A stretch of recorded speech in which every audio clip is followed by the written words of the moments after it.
Adquiram livros e cursos sobre a fé católica, clicando nos links na descrição. São Joaquim Santana, rogai por nós. Muito bem. Uma alegria estar aqui com vocês hoje, neste dia de São Joaquim e Santana, os pais de Nossa Senhora. O pessoal comemora o dia do vovô e da vovó. Só que antes de ser avô e avó, não sei se vocês já notaram, uma pessoa precisa ser pai e mãe. E São Joaquim e Santana são exemplos, antes de ser exemplo de avô e de avó, porque são os avós de Jesus, claro, são exemplos de casal que em união sexual, matrimonial, né, deram origem à Virgem Imaculada. Né? Existem ícones antigos que mostram, né, o abraço de São Joaquim e Santana, os dois se abraçando, simbolizando no ícone, naquele abraço dos dois, a união sexual casta. Quando eu digo, você entende o que é união sexual casta? Né? Não quer dizer celibato, né? Vocês estão entendendo que é sexo mesmo. Por quê? Porque o sexo entre o marido e a mulher é um sexo casto, não é isso? A união sexual casta de São Joaquim de Santana para nós são muito importantes como modelo nesse dia de hoje, e pedimos a intercessão dos dois para que nos ajudem. Nós queremos falar então desta realidade belíssima que é educar os nossos filhos para ser família. Quando a gente fala de educação sexual, na realidade nós estamos falando de educação para ser família. Por quê? Porque é exatamente isto que é o sexo. Eu quero que vocês notem uma coisa, é importante a gente saber isso desde o início. Não existe família entre os animais. Isso é importante, que isso esteja sólido no seu coração desde o início. Por quê? Porque se nós vamos copiar os animais, se nós vamos imitar os animais, nós vamos destruir a família. Porque os animais não têm família. Os animais têm reprodução sexual, mas não têm família. A família é uma realidade espiritual. Deus não tem sexo, mas Deus é família no céu. Deus é um pai que desde toda a eternidade gerou um filho. E esse amor entre o pai e o filho, ele é também um amor eterno, e ele tem um caráter de pessoa, é o Espírito Santo. Portanto, é na família trinitária que nasce a família. Por isso também os anjos são família. Mas nós, seres humanos, nós temos a graça, no desígnio de Deus, de viver esta união entre o mundo espiritual e o mundo material. Como diz São Gregório Magno, o ser humano é um resumo do cosmos, é um resumo da criação. Nós temos tudo. Nós temos o ser como os minerais. Nós temos a vida como as árvores. Nós temos a sensibilidade como os animais. Nós temos a inteligência como os anjos. Nós temos tudo. O homem é um microcosmos. O homem tem tudo.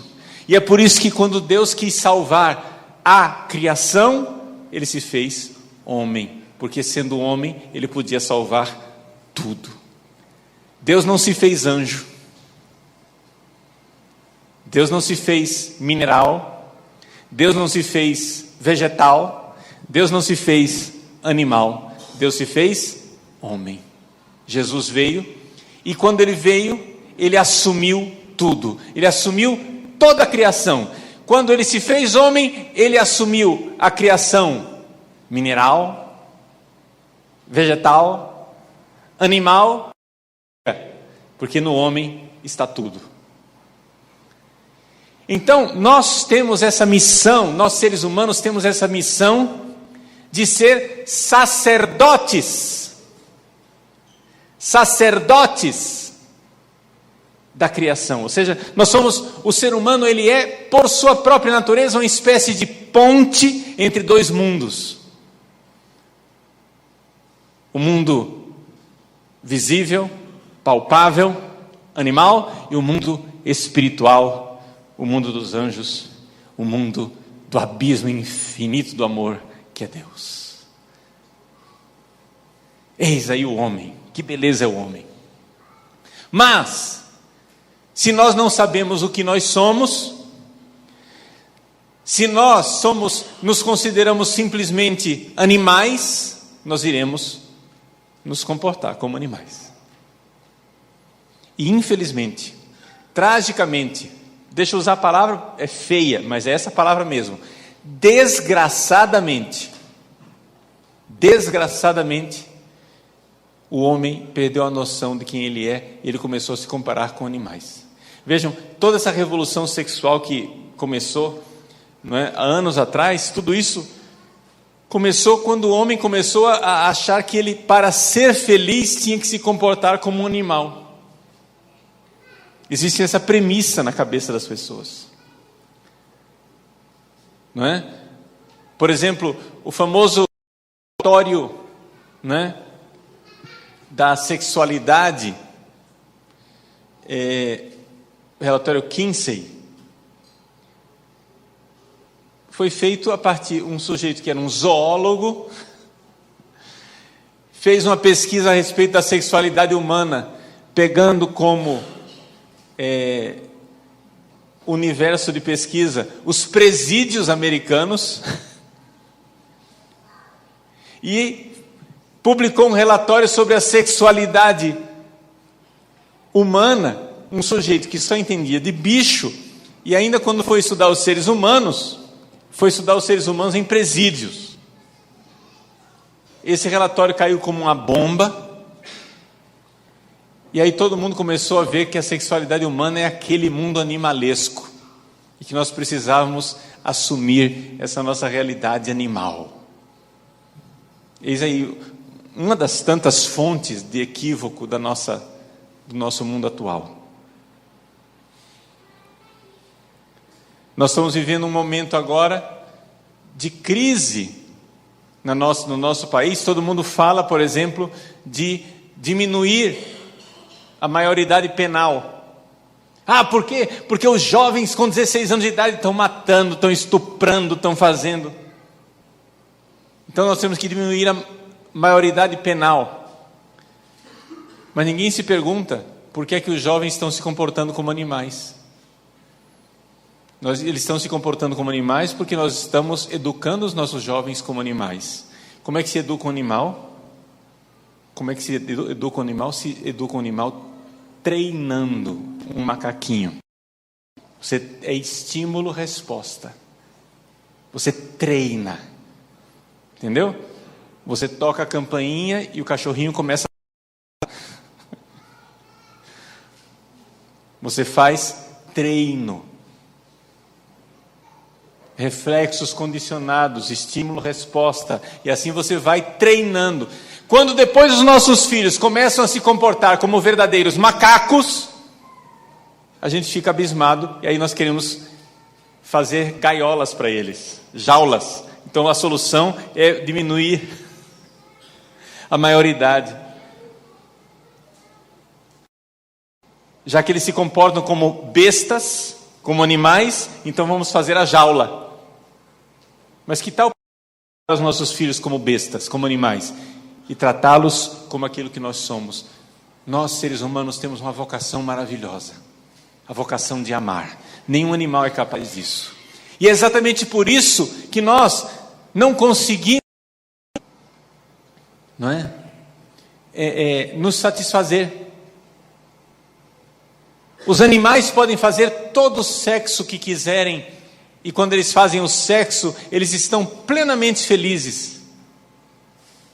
Uma vaca num pasto, que tem relações sexuais com um touro, e depois tem o seu bezerrinho mamando, ela tem lá a sua pastagem, ela tem água, ela tem um salzinho para lamber, ela tem sombra, tem água fresca. A vaca está feliz em sua felicidade bovina. Mas se o ser humano tiver tudo isso, o ser humano não é capaz de estar feliz. Se você tiver sexo, comida, parceiro sexual, casa, tudo, você mesmo assim, você continua não feliz. Por quê? Porque nós não somos animais somente. Nós somos essa aventura maravilhosa de ser uma ponte entre o mundo visível e o mundo invisível. E Deus se fez homem e habitou entre nós. Ele veio nos ensinar a sermos humanos. Vamos aprender a ser humanos. É isso. E para nós sermos humanos, nós precisamos ser, antes de tudo, família. Vejam, Deus revelou os seus mandamentos, os 10 mandamentos. Ele não precisava ter revelado, bastava a inteligência humana, porque aquilo que está lá nos 10 mandamentos são leis que o raciocínio humano seria capaz de descobrir. Aquilo lá é lei natural, tá? Basta investigar que nós seríamos capazes de descobrir. Mas por causa de nossa fraqueza, Deus fez questão de revelar para que a gente não tivesse dúvida. Os 10 mandamentos são lei da natureza. Por exemplo, está na natureza deste microfone que eu estou usando. O engenheiro que projetou, o cara que fez esse microfone, ele fez esse microfone monodirecional. Eu tenho que segurá-lo assim, porque se eu segurar assim, ele não capta tão bem. Se eu segurar assim é que não funciona mesmo. Assim não capta tão bem, mas se eu fizer assim, ó, exatamente na frente da minha boca, ele capta muito melhor do que assim. Dá para ver a diferença muito claramente.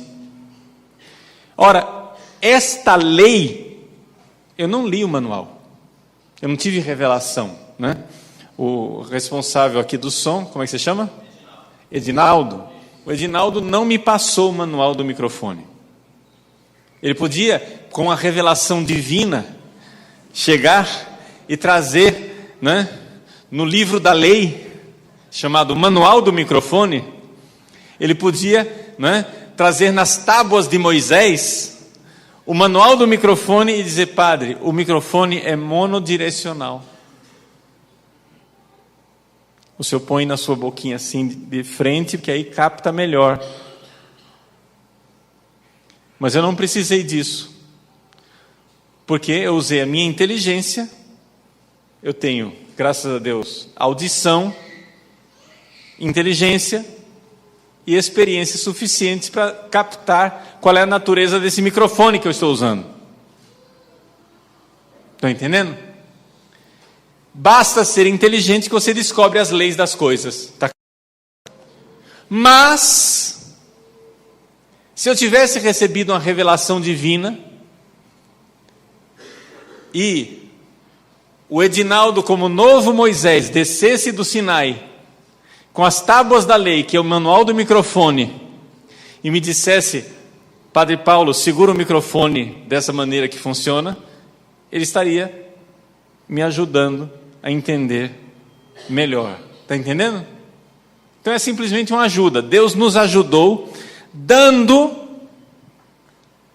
as tábuas da lei a Moisés, mas nós poderíamos ter deduzido os 10 mandamentos. Faz parte da natureza humana. Porque aquilo que faz mal ou aquilo que faz bem ao ser humano já está escrito em nós. Você tem que entender isso. O veneno não mata porque está escrito no rótulo. O veneno mata porque ele não combina com a natureza do seu organismo, do seu ser. Aquilo faz mal. O que para outros animais é alimento, para você é veneno. Está claro isso? Existem animais que se alimentam de coisas que para nós são venenosas, não é verdade? Por quê? Porque está escrito no corpo do animal que aquilo não é veneno, mas está escrito no nosso corpo. Basta você raciocinar. Então, muito bem. Nós, seres humanos, nós somos uma tarefa. Isso é importante. Você que é pai, você que é mãe e quer educar o seu filho, você tem que entender que o ser humano é uma tarefa. A vaca não é uma tarefa. Não sei se você já viu o nascimento de um bezerrinho. Ele nasce poucos minutos depois, ele já está de pé nas suas 4 patas. E daqui a pouco ele já começa a mamar. Ninguém ensinou isso para ele. O bezerro não é uma tarefa, ele não fica pensando, o que é que eu vou ser quando crescer? A vaca, ela não fica numa tensão psicológica e afetiva, dizendo, será que eu vou me realizar? Será que eu vou conseguir alcançar o meu projeto? Vaca não tem projeto. Está entendendo? Mas você tem. E é por isso que você se frustra, é por isso que você tem medo, é por isso que você não consegue dormir à noite. É por isso que você fica angustiado, temeroso. É por isso que você olha para os seus filhos e fica com medo. É por isso que muita gente não quer ter filho, porque vê o mundo cruel e terrível e diz, como que eu vou ter coragem de colocar uma criança nesse mundo? Porque nós somos uma tarefa, nós somos um projeto, o ser humano é um desafio. Então, é o seguinte, você precisa ser humano. Você é uma tarefa dada a você. Deus fez você nascer e disse, vai, seja humano, se realize, não seja bicho, não seja animal. Eleva-te. Corações ao alto, a gente diz em cada missa. Você não foi feito para rastejar como uma serpente, você foi feito para voar como uma águia. Você pode se comparar aos outros animais e achar que você é um animal defeituoso. É isso que os psicólogos ateus acham. Os freudianos acham que o ser humano é um animal faltoso, um animal defeituoso, que ele nunca está contente. A vaca se relaciona sexualmente e ela está contente. O ser humano se relaciona sexualmente e fica perguntando, foi bom para você? Entendeu? Você não está contente. Mas o animal faltoso que é o ser humano, ele é faltoso se comparado aos outros animais.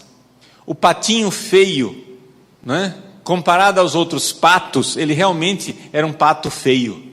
Mas na verdade ele nunca foi pato, ele era um cisne.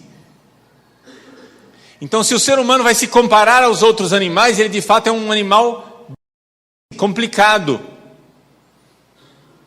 Mas se o ser humano for se comparar ao projeto de Deus, ele é uma maravilha. É um projeto lindo. Por quê? Porque o ser humano é uma tarefa. Deus não nos fez prontos. Deus nos fez e diz, agora vai e floresce. Vai e ama. Vai e frutifica. Vai e realiza a tarefa. E qual é a nossa tarefa? A nossa tarefa é amar. A coisa mais importante que você tem que entender é o seguinte, o que veio fazer o ser humano neste mundo? O que é que nós viemos fazer aqui? O que é que a vaca veio fazer nesse mundo? A vaca nesse mundo, ela veio servir o homem. A vaca, ela serve o homem. Ela é o couro do seu sapato, ela é o bife do almoço, ela é o leitinho do café da manhã, a manteiga. Não é isso que é a vaca? É o esterco do nosso jardim. Ok? Isso é a vaca. Ela veio servir o homem. E o que veio fazer o homem nessa terra? O homem nesta terra, ponha isso no seu coração, se você está anotando, essa é a frase mais importante da sua vida. Eu vim para amar e servir a Deus e com isso alcançar o reino dos céus. Essa é a razão de ser você vir aqui nesse mundo. Isso explica tudo. Eu vim a este mundo para amar e servir a Deus e com isso alcançar o reino dos céus. Como é que eu vou servir? Então, se você se casa, quem é casado aqui levanta a mão. Ah, coitados. Se você se casa, este seu casamento só tem sentido se você se casou para amar e servir a Deus e com isso alcançar o reino dos céus.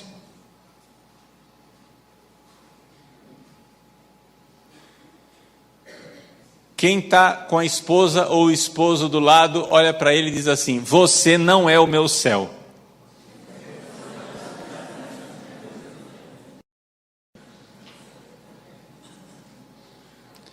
Olha para a pessoa e diz assim: você nunca vai me fazer feliz. E agora diz assim: e eu nunca vou fazer você feliz. Nossa felicidade está em Deus, no céu.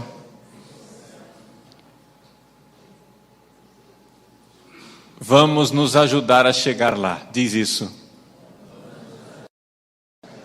Está entendendo?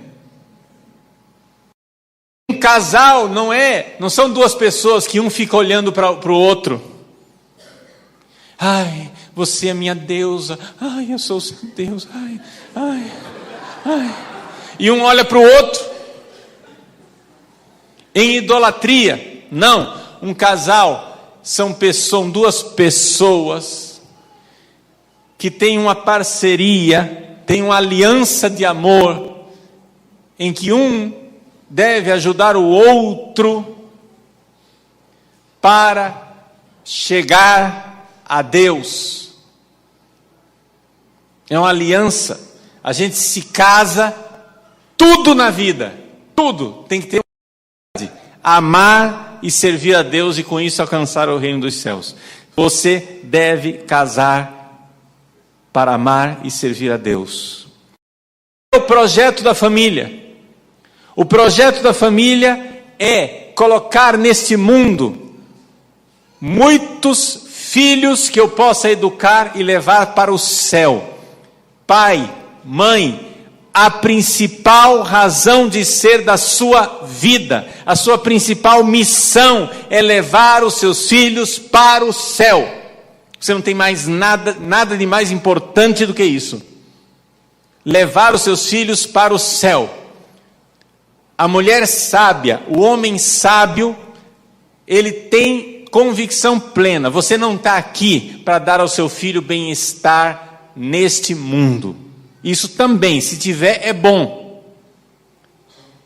Mas se você tiver que escolher entre colocar 5 filhos no céu,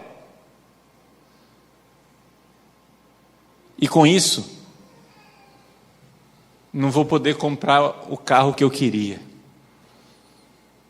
não vou poder comprar a roupa bonita que eu queria, não vou poder viajar para Cancún,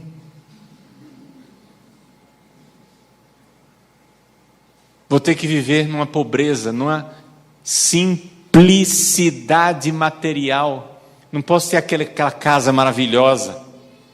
Vou ter que ter a casinha.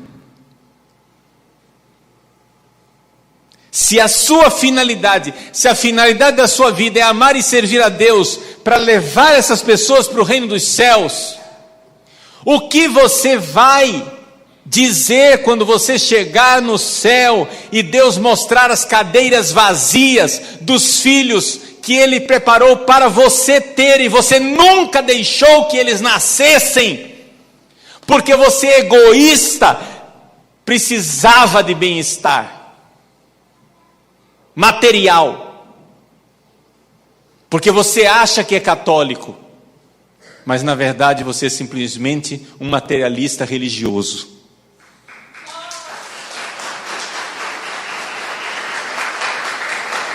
Você é um materialista devoto, um materialista muito devoto. Você vai à igreja, você reza, você confessa. Mas onde estão as primeiras coisas? Onde está a sua verdadeira vocação? Amar e servir a Deus e com isso alcançar o reino dos céus. É melhor levar 10 filhos para o céu do que ter um opulento, apegado ao mundo material, pagão, ardendo no fogo do inferno. Gente, nós precisamos nos dar conta disso. Eu sei que o que eu estou dizendo aqui soa muito radical. E nem eu estou dizendo que você tenha 10 filhos do dia para a noite. Porque eu sei que esse negócio de fazer filho precisa de 2, né? Não é isso? Precisa estar em sintonia os 2, né? Então quem é que não se casou ainda e vai casar? Levanta a mão. Muito bem. Então deixa eu explicar para você. Então deixa eu explicar para você, porque para os outros que já casaram, já é tarde. Deixa eu explicar para você, porque os outros que já casaram agora vão ter que explicar isso para os filhos. Tem que dizer isso para os seus filhos, você que já casou. Você precisa, ao escolher a pessoa que vai se casar com você, você precisa escolher uma pessoa que viva uma aliança de amor e que entenda que Deus vem antes de tudo.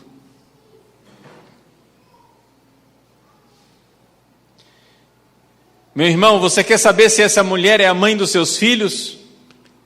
Que você vai casar com ela?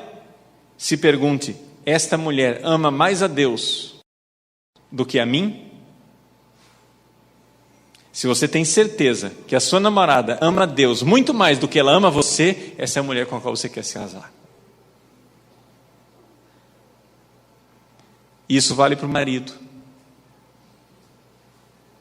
Minha filha, pergunte: este homem ama mais a Deus do que ele me ama? Ele está disposto a romper o nosso namoro, ele está disposto a me dar um chute no traseiro para não ofender a Deus? Então ele é o pai dos meus filhos.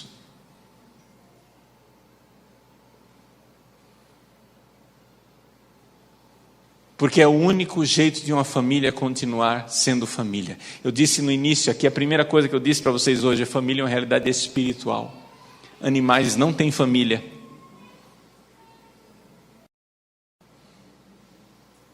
E porque Deus saiu do meio das famílias, as famílias estão esfarelando. É ou não é verdade? Nós precisamos amar muito mais Deus do que a família. Jesus disse isso. Padre, o senhor é muito radical. Meu irmão, eu tenho um defeito incorrigível.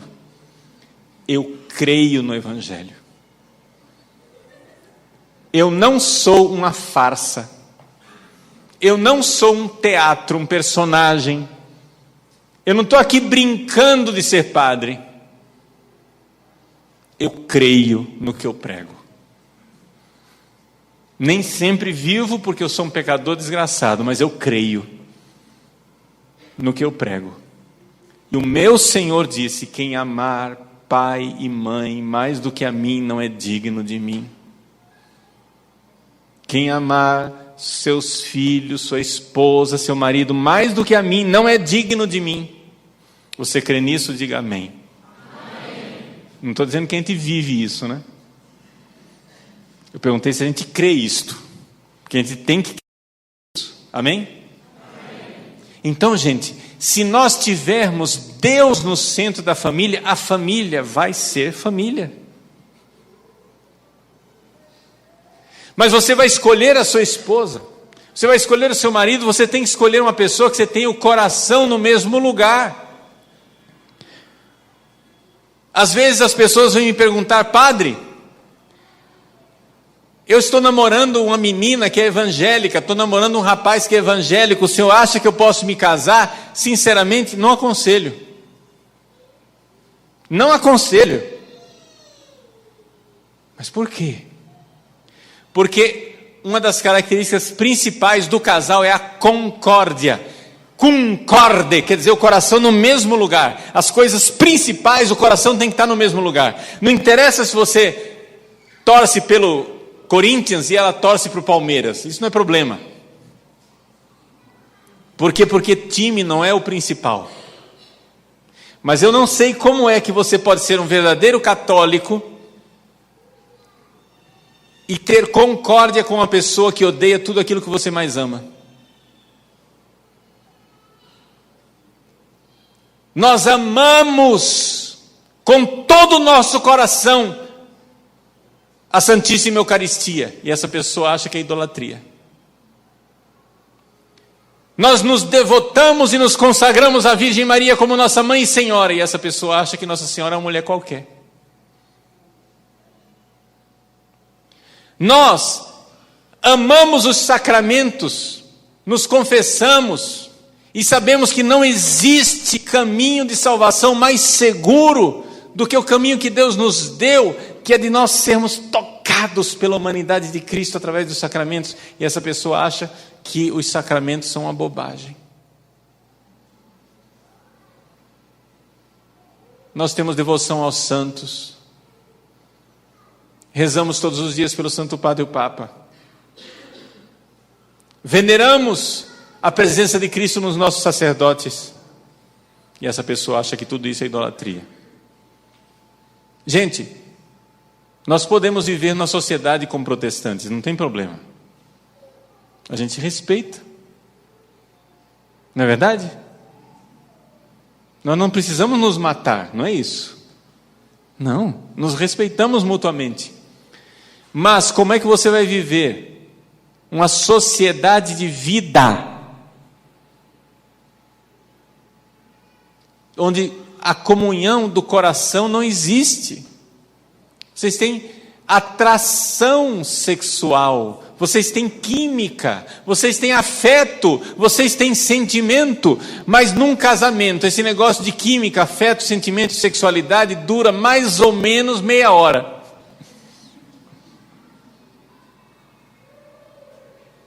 Meu irmão, se isso segurasse casamento, não tinha divórcio no mundo. Não segura. É que as pessoas não param para pensar. Não, padre, mas eu gosto tanto dela, ela é tão linda. Eu sei. Mas ou você se apaixona pela alma dela, ou esse casamento não vai durar, porque o corpo dela, não sei se você nota, mas vai mudar, tá? Olha para a sogra, olha para a mãe dela para você ver como vai terminar.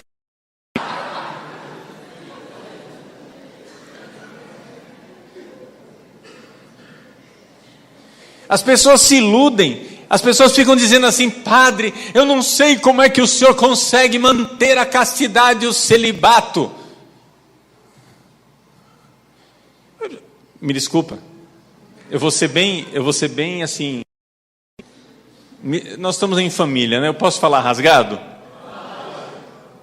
E como é que você, depois de 25 anos de casado, consegue ter relações sexuais com a sua mulher, com um corpo já envelhecido, com tanta menina bonita lá fora?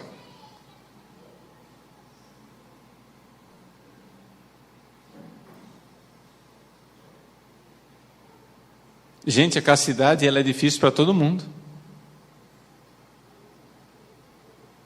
Ou você tem alma, ou você não vai viver o amor. Porque bicho não ama. O cachorro tem cio, mas não tem amor. E não é o cio que vai segurar a família. Porque os animais não têm família.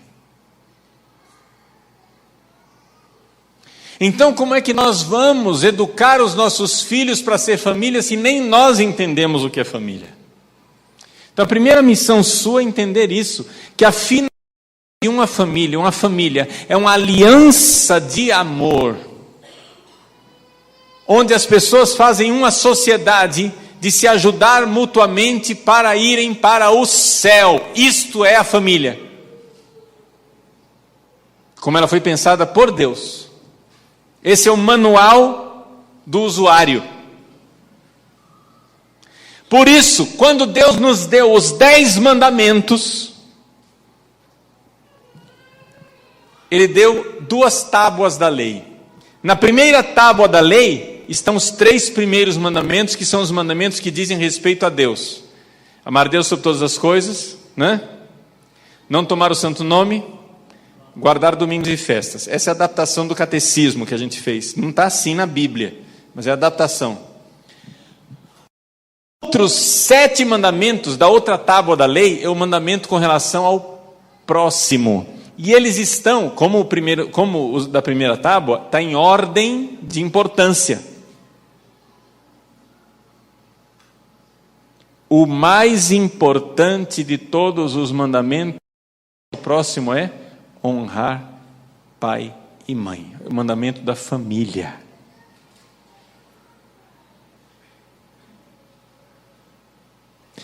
É mais grave não honrar pai e mãe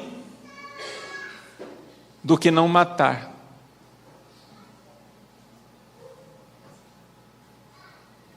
Honrar pai e mãe. Em segundo lugar, não matar. Em terceiro lugar, não pecar contra a castidade. Em quarto lugar, não roubar. E assim vai. Vai ficando até que se torna menos importante não cobiçar as coisas alheias, que é o último. É uma hierarquia de importância. Mas, padre, por que é tão importante honrar pai e mãe? Porque ser família é uma realidade espiritual. Ser família é um relacionamento espiritual entre as pessoas, e a vida espiritual entre as pessoas é mais importante do que a vida física.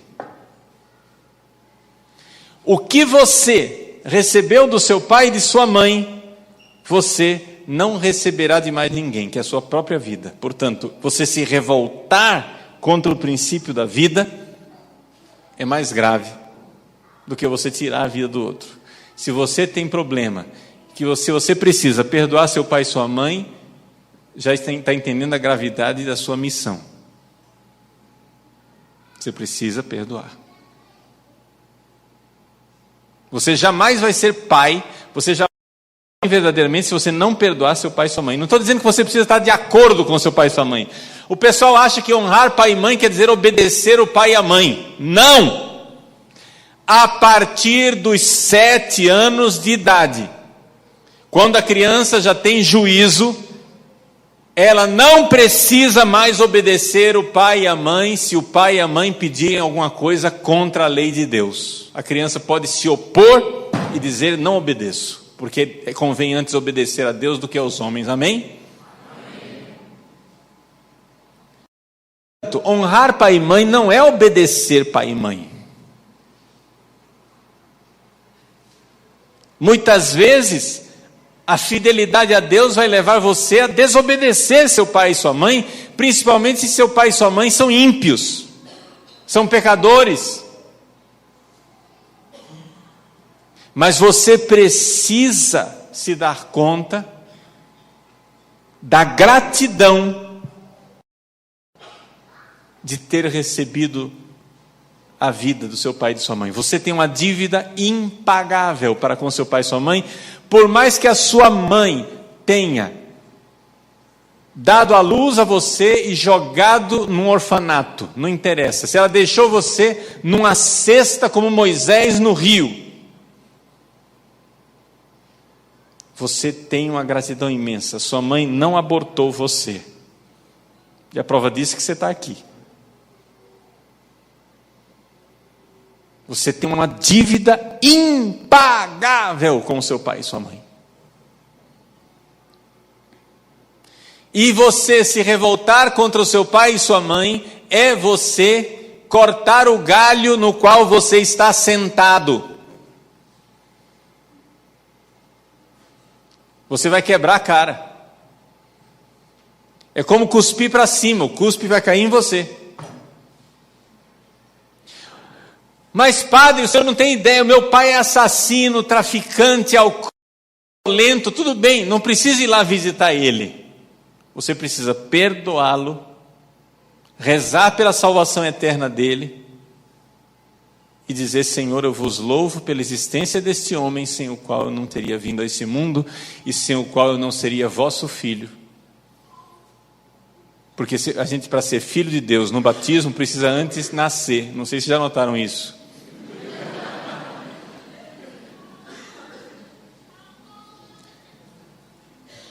Deus usa as pessoas. Deus usa até o diabo. O diabo, sem querer, termina sendo ministro de Deus. Deus permite que o diabo faça umas coisas. Por exemplo, o diabo colocou no coração de Judas que ele traísse Jesus. E disso Deus tirou a salvação da humanidade, o que deu uma especial raiva ao diabo por saber que ele cooperou com a salvação do mundo.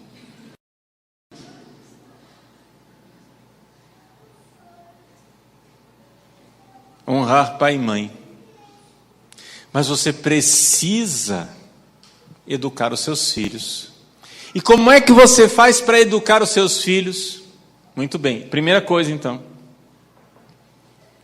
Comecem a entender, pai, mãe, comecem a entender que a sua principal missão é levar os seus filhos para o céu.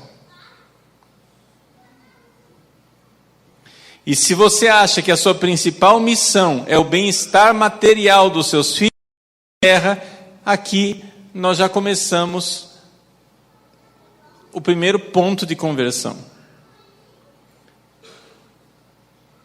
Como é que você vai dizer para os seus filhos: buscai primeiro o reino de Deus, se o que você faz é buscai primeiro o reino de mamona, o dinheiro? Se você está disposto, se você está hipnotizado pelo dinheiro, está disposto a fazer qualquer coisa.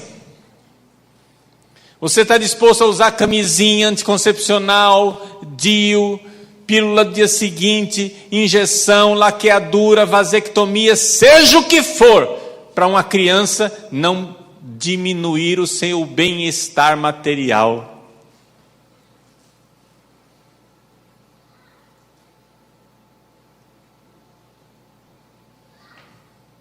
Vejam, eu estou dizendo aqui, eu estou falando para casais, vocês estão entendendo? É evidente que eu sei, não estou aqui resolvendo o drama dos casais que já estão casados, em que um é convertido e o outro, infelizmente, não quer saber. Eu compreendo perfeitamente esse drama aqui, entendeu? Uma pessoa está entendendo tudo o que eu estou dizendo. Padre, é maravilhoso o que o senhor está dizendo, mas o senhor tem que falar com a minha mulher, tem que falar com o meu marido, porque senão não dá certo. Não é desses casos que eu estou falando. Isso daí, a gente tem que correr atrás do atraso, porque infelizmente, né? Aí tem uma coisa a mais, que a gente vai ter que pacientemente ir levando a conversão, a outra parte. Mas o que eu estou dizendo aqui, eu não estou falando com a outra pessoa. Eu estou falando com você. Porque Deus quer falar com você. Porque se o outro não entende, ele vai ser salvo pela santa ignorância dele. Mas eu estou falando com você que me entende.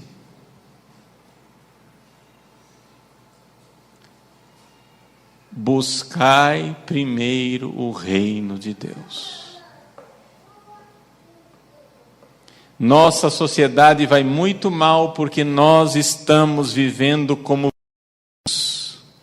Embora a gente se ache muito devoto. E deixa eu dizer para vocês, as igrejas evangélicas não estão nos ajudando. Por quê? Porque essa história de teologia da prosperidade está transformando o cristianismo no materialismo e as pessoas estão virando bicho cada vez mais.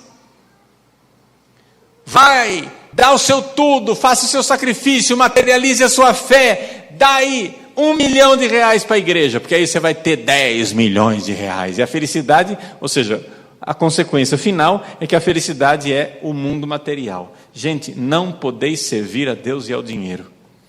Nosso Senhor Jesus Cristo era rico no céu. Ele não tinha necessidade nenhuma no céu, amém? E ele se fez pobre em Nazaré.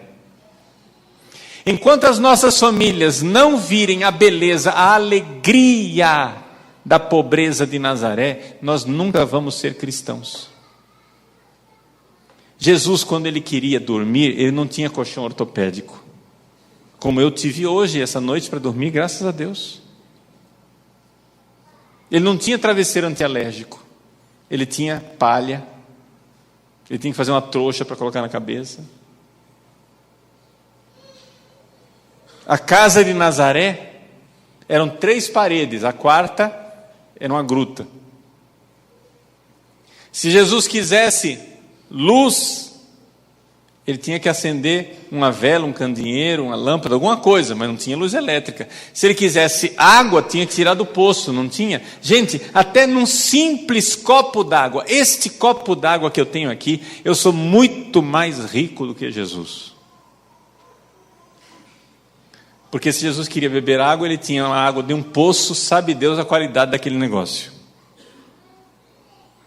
Num copo de barro, eu tenho aqui uma água cristalina, limpa, garantida, num copo de vidro, limpo, maravilhoso, de uma frescura, né? Assim que usa em português? Né? Me veio italiano na cabeça, freschezza, né? Uma água fresca, maravilhosa, que me restaura e me reidrata. Muito bem, até num copo d'água eu sou mais rico que Jesus. Se Jesus quisesse tomar banho, ele tem que tomar banho de toalha, você está entendendo? Não tinha chuveiro. Falta água lá, é semidesértico o negócio. Se Jesus queria comer, não tinha geladeira. Era ou carne seca, salgada, ou então comia muito pouca carne, ou você mata uma galinha que dá para consumir logo, ou então se é um animal maior, você tem que salgar para conseguir comer o negócio salgado depois.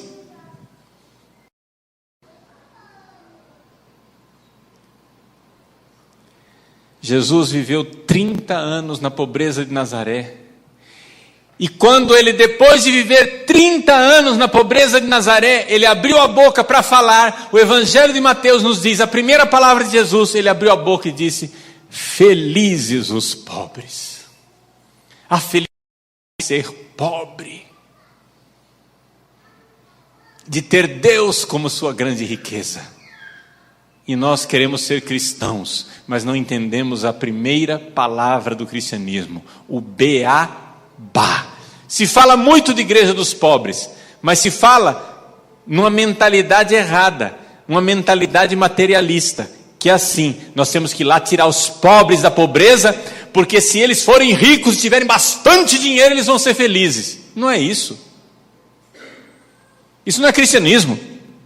Eu não estou dizendo que a gente não deva ajudar os pobres, nós devemos ajudar os pobres. O cristianismo sempre fez isso. Nenhum socialista, agente social, sei lá o que, precisa vir dar lição para a Igreja Católica, que antes que existisse todos esses movimentos sociais que existem hoje, o cristianismo já estava há 2000 anos cuidando dos pobres, amém? Nós já cuidávamos dos pobres antes, só que acontece o seguinte, nós damos aos pobres aquilo que eles necessitam, mas o que eles mais necessitam mesmo é de salvação eterna, porque não adianta nada ganhar o mundo inteiro e perder a sua alma, amém? É este o cristianismo.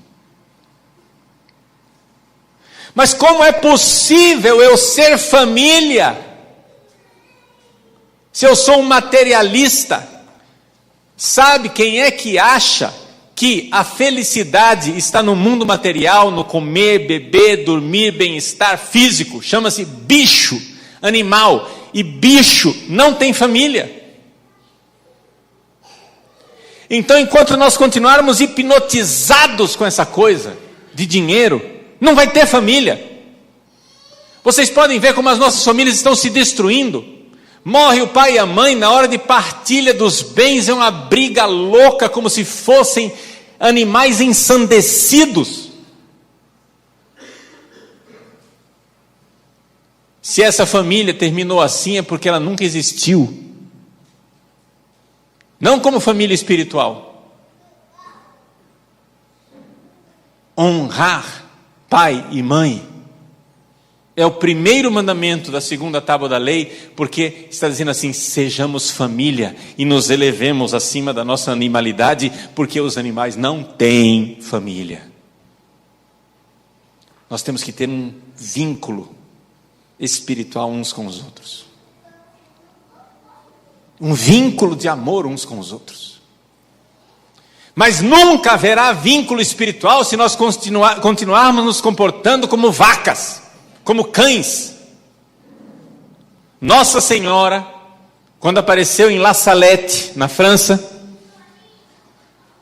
ela disse uma coisa muito dura, que é duro a gente ouvir isso da boca da nossa mãe, mas ela disse assim: o povo, vocês estão vendo o castigo?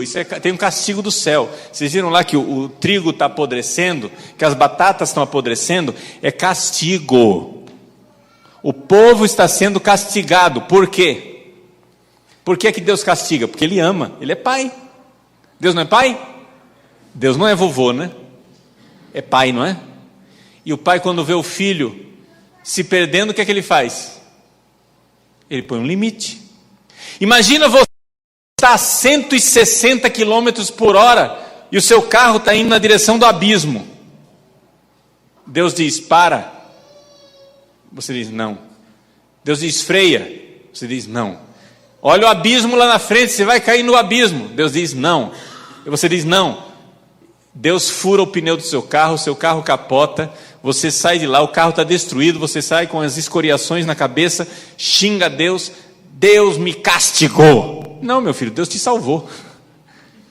Você estava a 160 por hora indo para o abismo. Deus castiga sim, porque Ele ama. Deus manda castigos para nós, sim senhor. Nesta vida aqui, sim senhor, porque é melhor o trigo apodrecer e a batata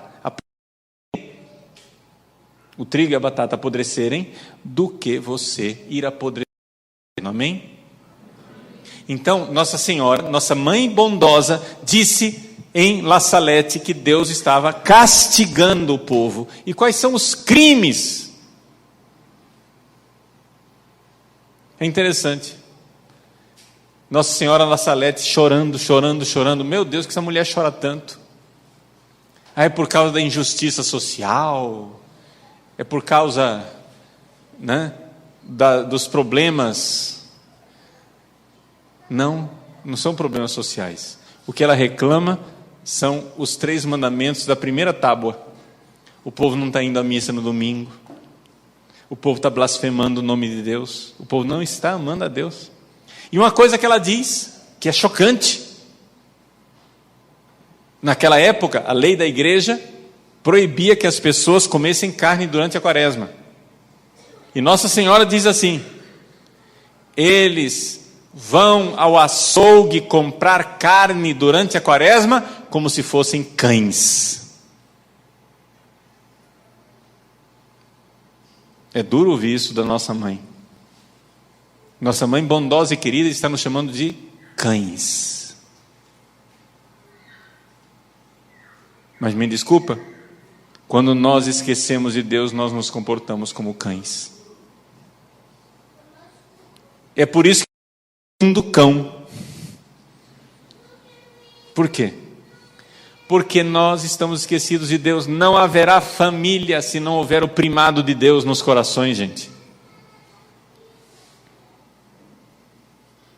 Então você tem que entender o seguinte: nós temos que tirar da nossa cabeça, do nosso coração, esse materialismo, essa coisa de achar que os bens materiais são tudo.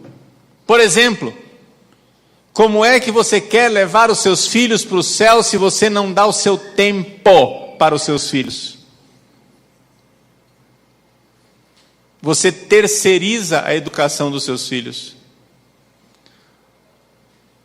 Os dois saem de casa e vão ser felizes no mundo material, recebendo salários maiores ou menores, com pós-graduação ou sem pós-graduação.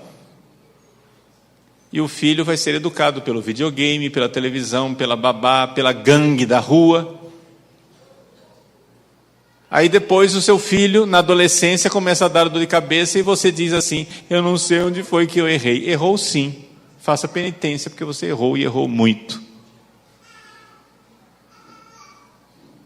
Gente, criança não é um aparelho eletrônico que você põe na tomada e funciona. Ou você dá o seu tempo para os seus filhos, ou não vai ter filho no céu. Depois nós vamos ver nas outras palestras como que a gente faz isso na prática. Mas essa primeira palestra aqui, eu sei que ela é um chacoalhão, e eu sei que está todo mundo assim meio tonto, que o padre está passando em cima de vocês como uma patrola, né? Mas eu quero que vocês acordem. Nós precisamos acordar. Eu não estou sendo com vocês por diversão. Mas quando você vê uma pessoa sonâmbula andando na direção do abismo, você precisa às vezes dar um tapa na cara dela para ela acordar, eu não é? Então receba o meu tapa bondoso. Eu sei que você acorda assim, fica meio chocado. Onde que eu estou? Estou para um covô, né?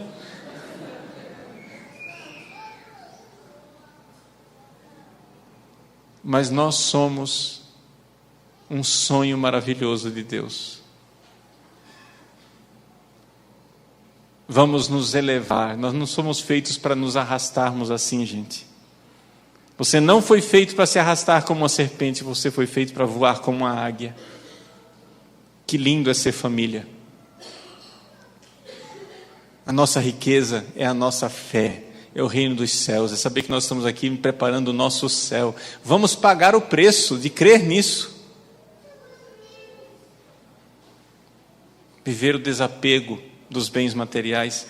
Se você conseguir bastante dinheiro e conseguir ser rico, Deus te abençoe. Ter dinheiro não é ruim. O problema é você fazer do dinheiro a fonte da sua felicidade. É muito triste, porque não vai dar certo. Não vai dar certo. Você não é um animal. Se você fosse animal, podia até dar certo, mas você não é animal. Você é chamado a voar. Somos chamados a ser família no céu, e por isso precisamos ser família aqui na terra. Como que você vai fazer para levar seus filhos para o céu? Nós vamos ver nas outras palestras. Você precisa, em primeiro lugar, entender qual é a sua primeira missão, o que é ser família. Ser família ao redor de Deus. São Paulo aos Efésios diz assim: eu dobro o joelho a Deus Pai, do qual provém toda a paternidade, ou seja, do qual provém toda a família. É porque temos Deus como Pai que nós conseguimos ser família aqui na terra, e é por isso que nós somos essa coisa maravilhosa que é ser família, que é ser igreja, ser comunidade, tudo isso é família, é uma realidade espiritual. E é através desse ser família que a gente consegue, com conselhos paternos, orientar os nossos filhos a irem para o céu. Então, a minha missão de pai espiritual nessa família é exatamente fazer isso. Eu sei que tem muita gente que, ouvindo essa minha palestra, está dizendo assim: nossa, quer dizer que está tudo errado? Não, não está tudo errado. Você tem que olhar o contrário, dizer assim: nossa, que bom, agora vai dar certo. Agora eu sei para onde eu tenho que ir. Agora alguém acendeu uma luz e está dizendo, ó, é por aqui. E esta verdade não é a verdade do Padre Paulo, é a verdade da palavra de Deus e de Jesus Cristo, é a verdade da tradição da igreja de 2000 anos. Este é o evangelho da família, essa é a boa nova da família. É maravilhoso ser família, é maravilhoso eu poder dar a minha vida, derramar o meu sangue para levar a minha esposa e meus filhos para o céu.